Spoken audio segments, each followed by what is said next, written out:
11 రోజుల పాటు నిర్విఘ్నంగా భక్తుల పూజలు అందుకున్న ఆ గణనాథుడు వడివడిగా గంగమ్మ ఒడికి చేరుతున్న దృశ్యాల్ని మనం చూడొచ్చు.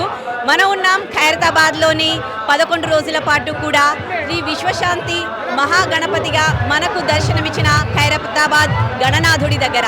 మరి ఈ గణనాథుడిని దర్శించుకోవడానికి ఇవాళ 1:30 సమయంలో గంగమ్మ ఒడికి చేరనున్నాడు ఈ విశ్వశాంతి మహాగణపతి. మరి ఆ గణనాథుని దర్శించుకోవడానికి భారీగా తరలి వచ్చిన భక్తులనైతే మనము చూడొచ్చు. సో ఎప్పుడూ కూడా ఒక ప్రణాళిక ప్రకారము ఖైరతాబాద్ గణనాథుని నిమజ్జనం అనేది జరుగుతుంది. సో అధికారులు ఒక 2-3 రోజుల ముందు నుండే ఒక ప్రణాళిక సిద్ధం చేస్తారు. ఆ ప్రణాళిక ప్రకారమే ఖైరతాబాద్ గణనాథుని నిమజ్జనం అనేది జరుగుతుంది.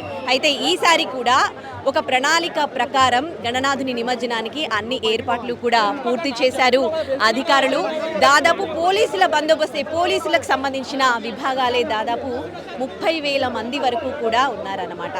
మరి ఇక హుస్సేన్ సాగర్లో నిమజ్జనం జరుగుతుంది కాబట్టి అక్కడ ఎక్కడైతే గణనాథుని నిమజ్జనం చేస్తారో అక్కడ 20 అడుగుల లోతు వరకు కూడా పూడికతీత పనులు చేపట్టారు.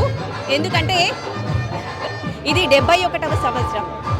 71 సంవత్సరాల నుంచి కూడా ఖైరతాబాద్లో మహాగణపతి పూజలు అందుకుంటూ ఉన్నాడు ప్రతి ఏడాది.